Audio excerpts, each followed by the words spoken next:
गर्भ में परीक्षित की रक्षा, कुंती के द्वारा भगवान की स्तुति और युधिष्ठिर का शोक। सुखदेव जी सावधान करते हैं कि हे राजन, अश्वत्थामा ने सोचा कि पांडवों ने मेरा अपमान किया है, मैं इसका बदला लूंगा, अपना पराक्रम दिखाऊंगा।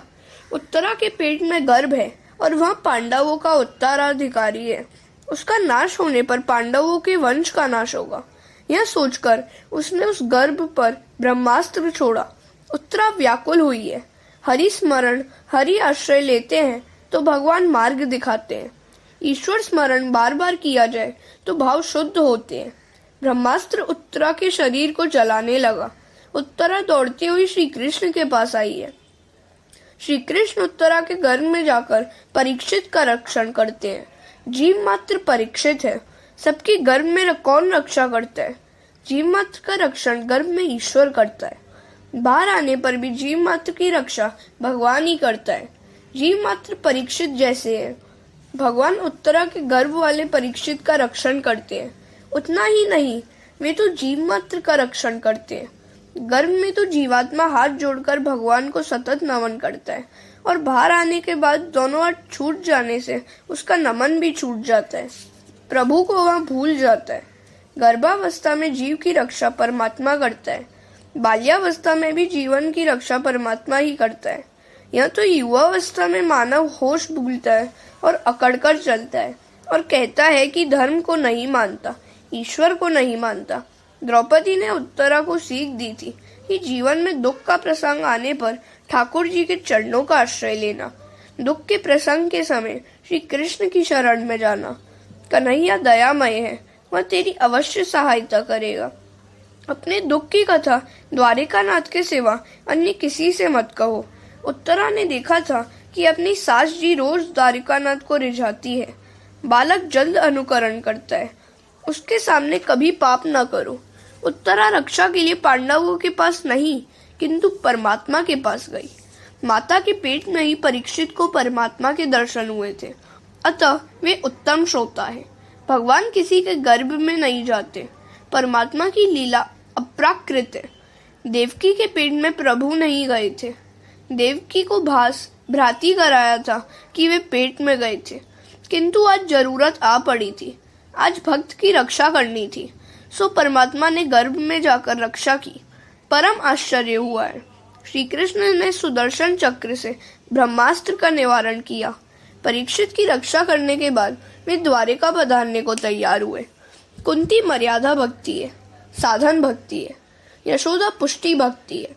यशोदा का सारा व्यवहार भक्ति रूप था। प्रेम लक्षणा भक्ति में व्यवहार और भक्ति में भेद नहीं रहता।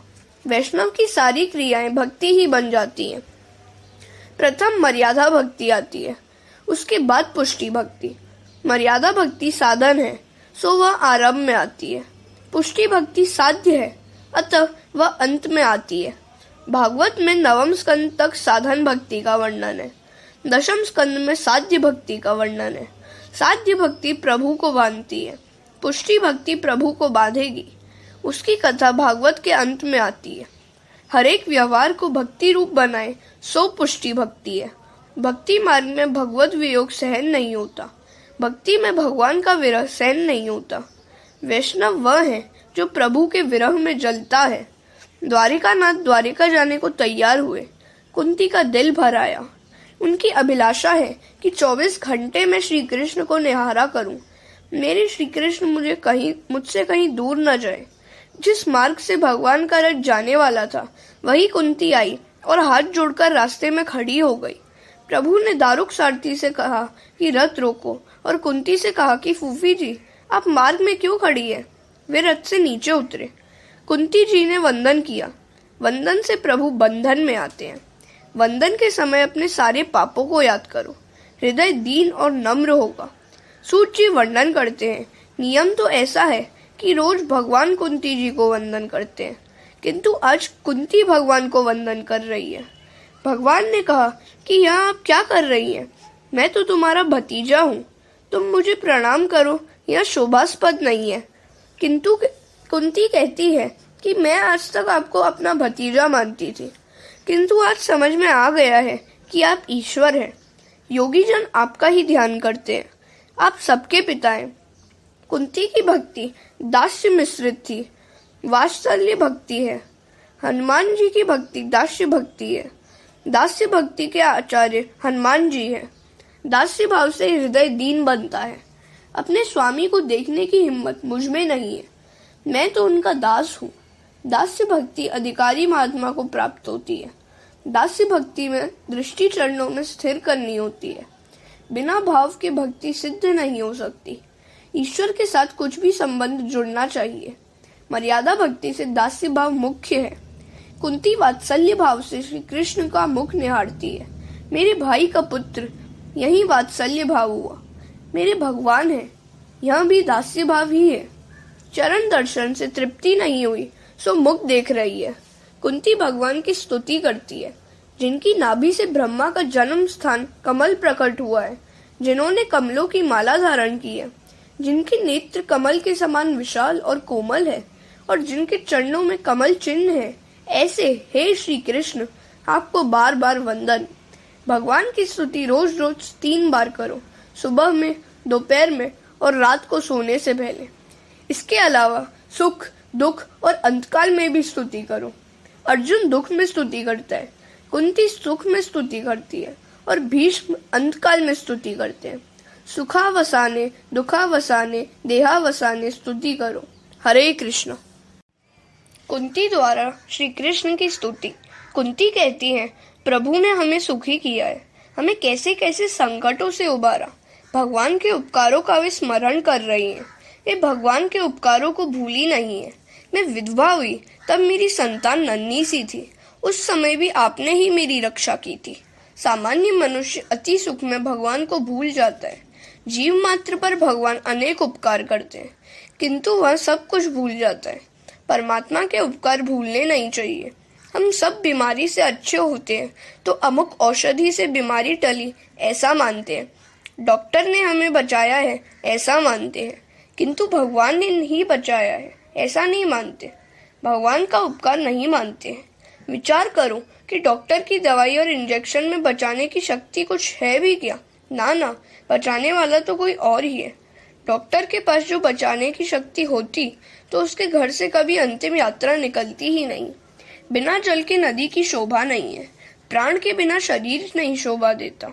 कुमकुम का टीका न हो तो सौभाग्यवती स्त्री नहीं सुहाती। इसी प्रकार पांडव भी आपके बिना नहीं सुहाते। नाथ, आपसे ही हम सुखी हैं। गोपी गीत में गोपियां भी भगवान के उपकार का स्मरण करती हैं।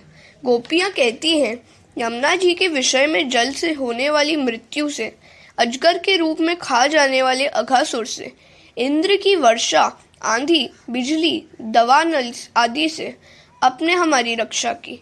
कुंती जी याद करती हैं कि जब भीम को दुर्योधन ने विष मिश्रित लड्डू खिलाए थे, उस समय भी आपने ही उसकी रक्षा की थी। लाक्षागृह से भी हमें बचाया।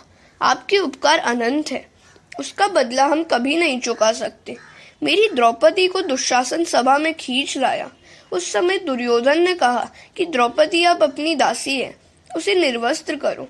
दुशासन वस्त्र खींचने लगा, किंतु भगवान जिसे ढकता है उसे कौन उखाड़ सकता है। दुशासन थक गया।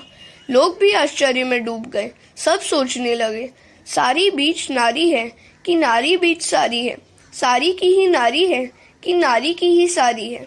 जीव ईश्वर को कुछ भी नहीं दे सकता। जगत का सब कुछ ईश्वर का ही है।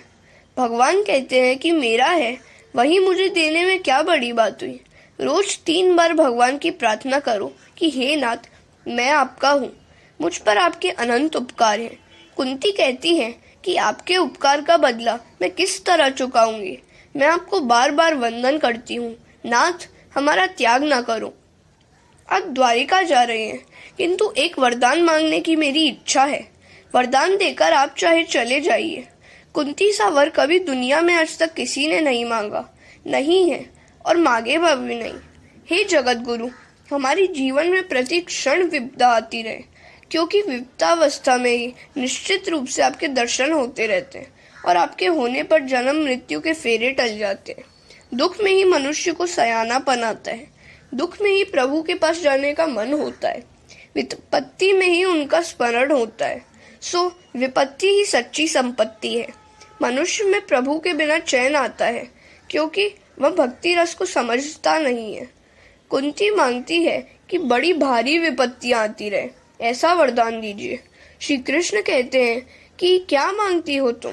आपकी बुद्धि चकरा तो नहीं गई है? आज तक दुख के कई प्रसंग आए, अब सुख की बारी आई है। अब दुखी होने की इच्छा है। हर प्रकार का अभिमान छोड़कर जो दीन बनता है वह भगवान को प्यारा लगता है।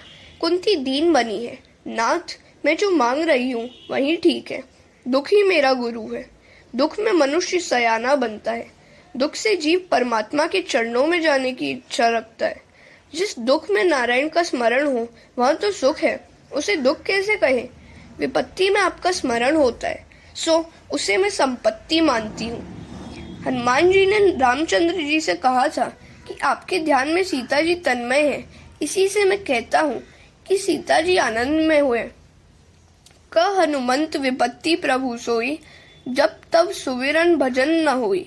नाथ, जब आपका स्मरण भजन न हो सके वही सच्ची विपत्ति है, ऐसा समझो। मेरे सिर पर विपत्तियां आए कि जिससे आपके चरणों का आश्रय लेने की भावना जागे। दुनिया के महापुरुषों के जीवन में दुख के प्रसंग ही फैले आते हैं। 4 प्रकार के मद से मनुष्य भान भूला सा हो जाता है। विद्या मद, जवानी का मद, द्रव्य मद और अधिकार मद।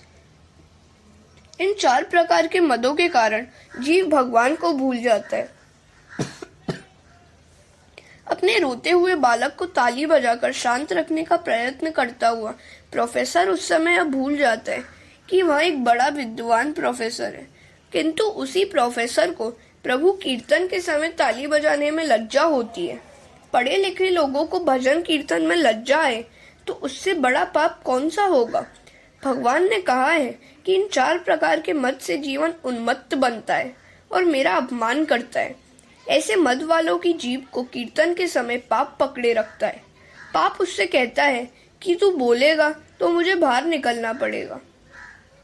महाभारत में कहा है कि हर प्रकार के रोग मद के कारण ही होते हैं, अतः दीन होकर प्रार्थना करो। तुम्हारे जन्म के कई प्रयोजन बताए जाते हैं, किंतु मुझे लगता है कि दुष्टों का विनाश करना ही प्रधान कार्य नहीं है। अपने भक्तों को प्रेम का दान करने के लिए आप आए हैं। कुंती बनकर स्तुति करो। मुझसे वासुदेव जी ने कहा था कि कंस के त्रास के कारण मैं गोकुल नहीं जा सकता। तुम गोकुल में जाकर कन्हैया का दर्शन करना। जब आप गोकुल में बाल लीला कर रहे थे उस समय मैं आपके दर्शन के लिए आई थी। आपका बाल स्वरूप भुलाए नहीं भूलता। उस समय यशोदा ने आपको बांधा था, उसकी झांकी मैं आज तक नहीं भूली। काल भी जिससे कांपता है वे काल के काल श्री कृष्ण आज थर थर कांप रहे हैं। मर्यादा भक्ति पुष्टि भक्ति की इस प्रकार प्रशंसा करती है। कुंती यशोदा की प्रशंसा कर रही है। प्रेम का बंधन भगवान भी नहीं भूल सकते। सगुण ब्रह्म का साक्षात्कार करने के बाद संसार में आसक्ति रह जाती है। सगुण स्वरूप और निर्गुण स्वरूप दोनों का आराधन करें, उसकी भक्ति सिद्ध होती है। स्वजनों के साथ जुड़ी हुई स्नेह की दृढ़ रस्सी को आप तोड़ दें। आप ऐसी दया करें कि मुझे अनन्य भक्ति प्राप्त हो। स्तुति के आरंभ और समाप्ति दोनों में नमस्ते है। सांख्य शास्त्र के 26 तत्वों का प्रतिपादन 26 श्लोकों की स्तुति में किया गया है। भगवान सब कुछ कहते हैं किंतु वैष्णव को नाराज नहीं रखते। कुंती का भाव जानकर भगवान वापस लौटे। कुंती के महल में पधारे। अतिशय आनंद हुआ है। अर्जुन वहां आया। वह अपनी माता से कहता है कि भगवान मेरे सखा हैं, अतः मेरे लिए ही वापस लौटे। कुंती कहती है रास्ता रोकर मैंने विनती की इसलिए वे वापस आए। द्रौपदी कहती है कि कृष्ण की उंगली कट गई थी तो मैंने अपनी साड़ी चीरकर पट्टी बांधी इसलिए वे वापस आए हैं। सुभद्रा कहती है कि मैं तुम्हारी बाती मुंह भोली नहीं किंतु सगी बहन हूँ, अतः वे वापस आए हैं। मुझे मिलने आए थे, उस समय मैं कुछ न बोल सकी थी, सो वे वापस आए। परमात्मा से प्रेम करोगे तो वे तुम्हारे होंगे। सबका प्यारा किंतु किसी का भी न होने वाला वह सबसे न्यारा है। वह तो सबसे ऊंची प्रेम सगाई का सिद्धांत मानते हैं। हरे कृष्णा।